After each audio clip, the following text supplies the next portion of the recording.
Sana nasa puyat. Ganyan kami nag-ano ni Jenny nung magkasama kami sa Binondo. Oh. Ganyan, inaaway kami ng mga viewers ni Pupera to. Ganyan sila mag-comment, ganyan no, mga ano. Seryoso ba? Nagko-comment rin sa'yo ngayon, Perlas? Talagang ano yung comment nila. Kaya nung minsan, yan si Jenny, kahit di niya sabihin, paluha na siya nung nagla-live kami na kung ano nung ginagawa namin. Kung ano nung mga kino-comment nila. At siguro sinabi ko nga na dapat maintindihan nyo na people will like you and some people will not like you. And hindi lahat gets yung pagiging masayahin mong tao eh. Minsan iisipin nila, ang OA mo naman, hindi ka naman nakakatuwa. May mga ganyan silang tao eh. Mga medyo toxic, pero okay lang yan. Kasi kapag once na pinasok nyo yung ganitong larangan na pagiging content creator, kailangan ready kayo sa mga kritisismo. May mga masasabi sila sa yung masama, may babato at mababato sila sa iyo na dapat hindi naman ay may bato, binabato pa rin. Pero that's life, di ba? You cannot please people. Hindi mo pwedeng sabihin sa tao na gustuhin ka. Let them like you. Hayaan mo silang gustuhin ka, di ba, Ate Jenny? Hayaan mo silang gustuhin ka nila kaysa ikaw na may pumilit na gustuhin ka nila. Di ba? Hindi ako matibay na sa puso ko eh. Ang dami ba namang napagdaanan sa buhay eh. Ikaw, Perlas, matibay na puso mo pagdating sa mga... Alam nyo, Mas, hindi lang ganyan yung mga nararamdaman ko. Mas matitindi pa yung mga ano. Minsan nga, racist na yung iba. Mas masasakit, pero I know how to handle it na eh. Kasi syempre, parang lumaki na ako mag-isa. At saka lumaki na rin tayo sa bullying. Oo. Kaya parang nung pinasok natin to, wala na. Okay na. At saka in-expect ko na yan eh. Kasi sabi ko yung ibang influencer, mas masasakit yung pinagdadaanan pero nalalagpasan. Diba? Ate Jenny, ikaw ba? Nabubuli ka ba, Ate Jenny? hindi, okay na ako. Matibay kasi puso ko na. Sanay na ako. Hindi ka ba nasasabihan, inaasar before? Dati, hindi kayo inaasar ng mga tao?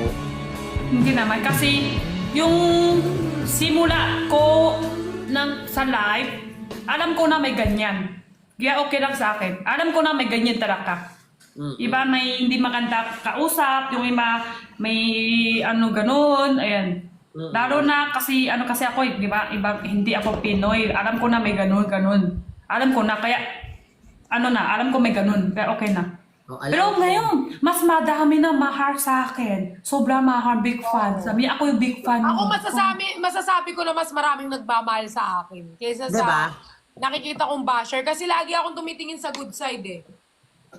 At saka, lagi niyong tatandaan na hanggat may isang naniniwala sa inyo, walang dahilan para huminto kayo sa live. True. Diba? Hindi nga kayo nung mga panahon hindi pa nga kayo kilala pero nilalakasan niyo loob niyo. What more pa kaya na may mga marami kayong followers at marami nagmamahal sa inyo. Diba? Diba? Kasi hindi naman sila magpa-follow kung hindi nila nagustuhan yung ano mo. Totoo. Pwede kang makagawa ng mali at pwede kang makagawa ng mga bagay na hindi nila magugustuhan pero nandun pa rin yung naging ikaw. Nandun pa rin yung dahil nila finalo ka na dahil nasayahan sila sa'yo, ganon. At hindi ka nga alis sa pagiging ganon. Diba? Love you guys. Yeah. Ate Jenny, anong masasabi mo sa mga taong nagmamahal sa'yo ngayon? Mahal ko rin sa kanya nila sobra. Grabe naman yung sentence na yun. Grabe. Parang ang dami nun, no? Parang lumigo ka sa iskinite. Mahal We mo rin love sila. you. Mahal sobra. Oo. Love. At saka kasi parang ganito yung popularity, parang never mo siyang naisip na dadating sa buhay mo. Yung Oo. pagiging sikat, never mo siyang inisip. Masaya, ang mga napapasaya mo lang tao dati, 5 tao. Pero may nagkwento rin, may nakausap din sa akin si kabit ko. Kabit pa sa Kabit na yan, hindi ko naintindihan. Kabit lang yan. Oh. Sabi niya, sikat na, kailangan mag-ingat sa salita. Oo. Diba? Tama rin. Dapat. Kasi kung hindi ka maganda salita, mabilis ka magtumayo, mabilis ka rin magbaksak. Totoo. Pero ate, kahit tandaan mo to, kahit na mabuti ang pinapakita mo sa tao, kung ayaw ka talaga nila, gagawa ng paraan yan para sabihing masama ka. Kahit, di ba? Minsan kasi, siyempre, tao lang, hindi sinadya salita. Katulad yung nakadaan, di ba?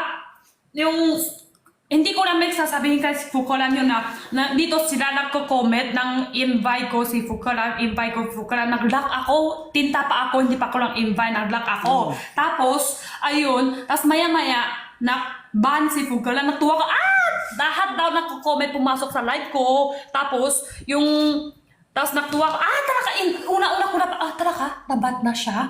Ano nangyari? Totoo ba? Tapos madami ng viewer niya pumasok sa live ko. Tapos tuwa, yung viewer ni Google na pumasok sa live Pero ko. Tapos joke lang yun. Tapos tuwa, ano lang yun. Oo, hindi namin ako natuwa to. Ban ka, ha. Hindi namin ibig sabihin yun. Like, yung viewer ni Google na pumasok sa live ko na. Ganun. Tapos may na-edit na yung salita ko. Tapos sabi nila, si Jenny daw, tuwa-tuwa, nakban si Fukalan. Tapos si Jenny na tuwa-tuwa. Hindi naman ako yung ano sa kanina. May chat pa kami ng Fukalan. Wala naman kami ng away. Wala naman kami yun. Meron din kasi yung iba, hindi ka naman, kanyan ang ibig sabihin. Pero mga tao, yan ang iisip sa ibig sabihin mo. Ikaw tuwa-tuwa mo Hindi naman, yung ano lang. Palang ano tawag yan? Basta, tao lang naman tayo. Minsan may mali din magsasalita, pero hindi sinadya, di ba? Diba? At saka dapat, lalo ng marami nagmamahal sa atin, dapat hindi ka masisira sa isang salitang, masamang salita. Dapat titibayan mo yung loob mo.